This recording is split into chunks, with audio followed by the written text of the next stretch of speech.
Assalamualaikum warahmatullahi wabarakatuh.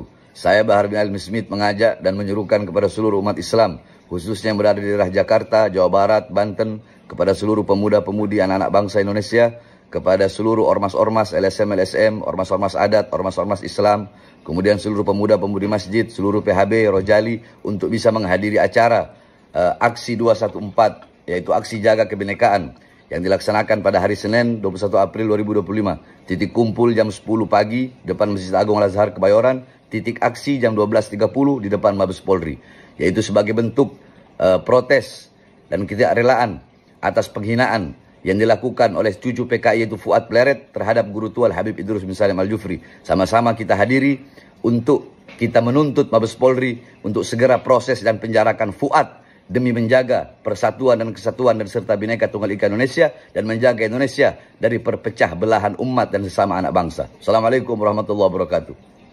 Ingin tampil sama publik, biar publik tahu mereka pengikutnya banyak. Oh tidak, justru demo 214 itu menunjukkan mereka nggak punya pengikut. Sebelum lanjut, ayo subscribe dulu. Yang subscribe rezekinya dilancarkan setiap hari dan masuk surga sekeluarga. Adu domba sini itu cara-cara PKI, adu domba antar ormas, ormas Islam dibubarkan. Persis zaman-zaman PKI dulu membubarkan ormas Islam yang anti terhadap PKI. Zaman dulu, zaman Soekarno, ormas Islam dibubarkan atas usul-usul Soekarno, atas usul-usul PKI. Akhirnya Soekarno membubarkan ormas Islam. Ada DPR gitu, zaman Jokowi begitu juga. Kegiatannya nggak jauh beda. Zaman Soekarno banyak tokoh-tokoh Islam dipenjarain atas usul-usul PKI. Sekarang di zaman Jokowi sama juga. Tokoh-tokoh Islam banyak yang mendem, dipenjarain. Saya juga punya kamar di situ, Bang. Kamar saya apartemen lantainya tinggi banget kelihatan. Itu ada kamar saya di situ. Alhamdulillah. Ngerasain juga. Tapi kira-kira kita jadi kapok nggak kira-kira membela Indonesia? Ya, nggak kapok. Takutnya dengan PKI. Ya, saudara-saudara sekalian,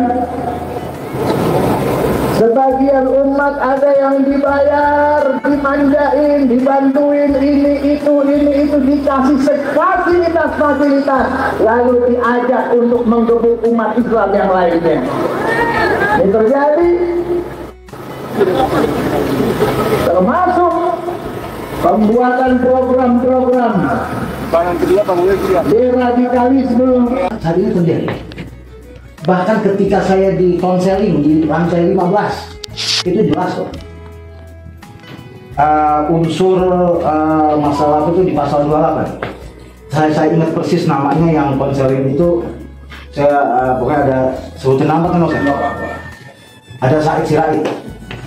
Saya ingat persis dia memaksa ke pasal 2 itu harus ada unsur crash, harus ada akibatnya. Saya ngomong simpel, pengacara saya ada. Saya bilang simpel, udah gini aja bang, kan ini nggak boleh di video sama saya banyak pakai handphone saya. Harus ada unsur flash dulu baru diterima laporan. Orang jangan begitu dong bang, Pak Habib. Ya udah kita ngikutin, biar agar diproses. Tapi sampai saat ini akhirnya dengan enaknya, karena nggak ada proses, nggak diproses akhirnya kan efeknya seperti apa? Nah makanya untuk menjaga wibawa kepresidenan, jangan sampai ini dilepaskan. Selesaikan urusan ini sampai di Mabes Polri. Fuad Pleret yang sudah membuat gaduh diproses. Kalau masalahnya nanti hukumnya seperti apa, pastinya secara hukum yang tahulah pasal-pasalnya dan sebagainya, delik aduan dan sebagainya. Kemarin kami sudah ketemu dengan Brigjen Aji sebelum aksi ini, karena rencana kan hari ini Sabtu. Kemudian kita diskusi, Pak, hari Sabtu ini nggak ada audiensi Pak Ustadz. ya memang awalnya kita nggak akan ada audiensi, karena kami ingin menyuarakan bahwa kami mendukung bahwa jangan sampai ulama kita dihinakan, ya kan, itu awalnya. Tapi akhirnya kita menyepakati ngapain kalau hari libur, ini juga kami lagi libur dan sebagainya. Alhamdulillah hari ini Senin tanggal 21 April 2025 dia diadakan di sini. Nah, satu hal makanya kami tadi negosiasi berbagai macam hal, bahkan kita tadi berharapnya di depan sana ya, mungkin kayak gitu. Tapi kami melihat bahwa protapnya tidak boleh, kami mengikuti. Ya, kami mengikuti apa yang terjadi, kita ikutin. Nah, makanya harapan kita di sini sebagai Wakorlap adalah aksi ini memang betul aksi damai. Tapi tadi dibicarakan, mohon maaf ya, suara masyarakat, suara ini kan tidak ada damai kalau memang ini tidak diproses. Nah, tentunya kami hari ini menjaga sampai jangan terjadi hal yang tidak diinginkan. Makanya kami insya Allah asar selesai, namun hal mudah-mudahan perjumpaan dan perjuangan daripada membela guru tua, kita berharap selesai sampai di sini. Artinya ada penangkapan langsung buat kalian.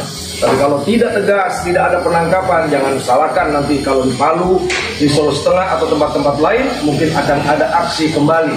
Nah, harapan kita semoga kepolisian masih bisa diharapkan untuk menegakkan keadilan. Allahu Akbar. Allahu Akbar. Allahu Akbar. Pendemo 214 itu menurut saya tidak fairness, tidak fair, tidak jujur pada diri sendiri, tidak adil dalam pikiran dan tindakan. Mengapa demikian? Dia menuntut seseorang yang dia katakan tidak baik, tapi dia lebih tidak baik lagi, lebih parah dari yang dia tuntut. Ini tentu secara etika tidak fair, menuntut seseorang untuk tidak mengatakan ayam berkokok, yang baru mengatakan sekali, tapi dia justru mengatakan ayam berkokok berkali-kali. Atau mudahnya begini, dia menuntut orang untuk tidak boleh mencaci, meskipun hanya satu kali cacian, tetapi dia mencaci berkali-kali, menyebarkan cacian itu di sosial media. Bahkan cacian itu dia murokapkan, dia kuadratkan, dia ulang-ulang, menuntut orang jangan mencaci meskipun sekali, tapi dia mencaci berkali-kali dan mengajak orang untuk mencaci.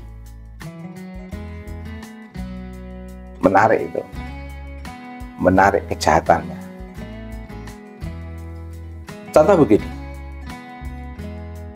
kalau pendemo 214 itu adalah para pendidik, tentu dia pendekatannya bukan pendekatan menyesatkan, tapi meluruskan. Pertanyaannya, pendemo 214 apakah para pendidik? Masyarakat, publik, penonton sosial media bisa memahami itu semua tanpa saya katakan apakah mereka pendemo 214 itu pendidik. Jawabannya sangat mudah. Pendidik itu bukan menyesatkan, tetapi meluruskan.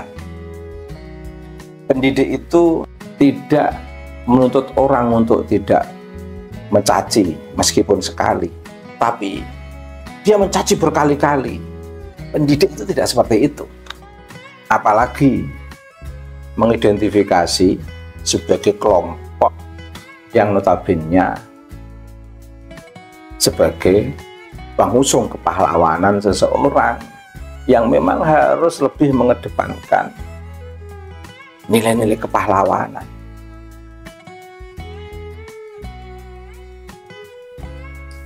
Yang menarik, pendemo 214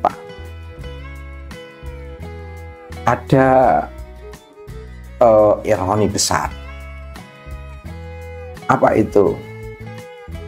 Mereka itu kan membela calon pahlawan. Saya ulang, mereka itu membela calon pahlawan. Tapi mengisi hari kepahlawanan, dalam konteks ini Raden Ajeng Kartini yang makamnya di Mantingan dan situs sejarahnya ada di Rembang Kota, sebuah suasana haru yang seluruh putri-putri anak negeri ini pada memperingati kepahlawanan Raden Ajeng Kartini. Tapi dia mengisi hari kepahlawanan dengan cacian, makian. Ini sangat menyalahi etika universal. Mengusung kepahlawanan tapi tidak menghormati hari kepahlawanan orang lain. Menuntut kebaikan orang lain tapi dianya tidak melakukan kebaikan itu, justru lebih parah. Jadi mengapa kontradiksi-kontradiksi itu tak kunjung berhenti dan tak kunjung selesai? Yang notabene harus keluar di lingkungan klan Ba'alwi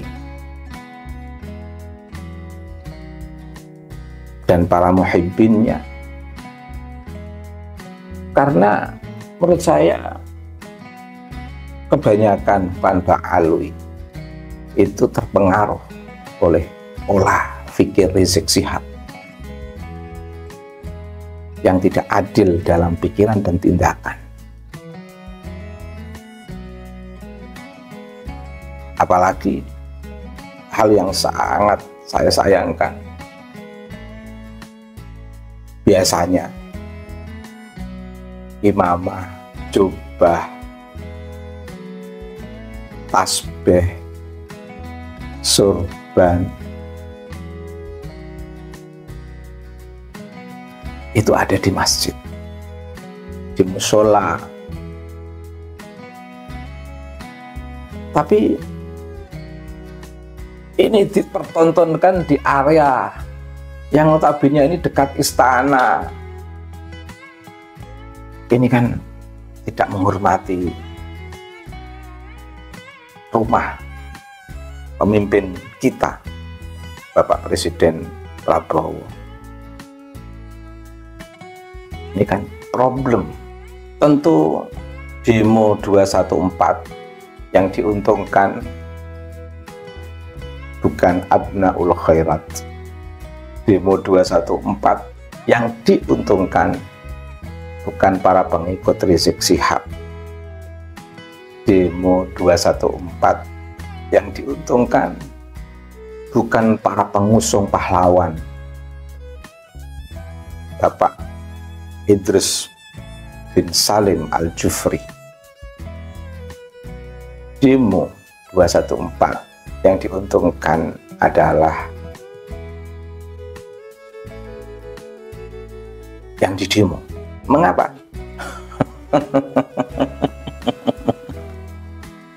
Yang demo menunjukkan ketakutan yang luar biasa. Mengapa? Ya, demo bukan pada yang didemo langsung, tapi di kepolisian, di Mabes Polri. Mengapa itu terjadi? Karena tidak berani. Itu namanya pinjam tangan.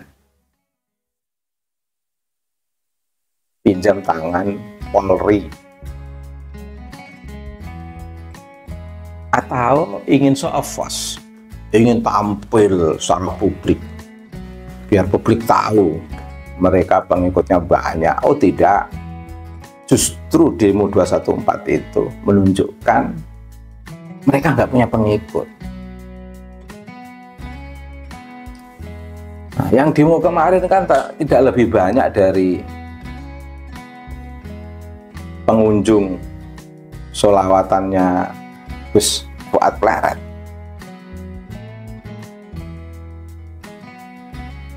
Sepertiga atau bahkan tidak ada sepertiganya dari majelis Gus Fuad Pleret yang demo kemarin itu.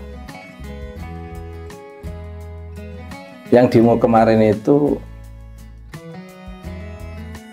tidak ada sepertiganya santri Kiai Haji Imaduddin Utsman. Yang demo kemarin itu mempermalukan calon pahlawan yang diusung.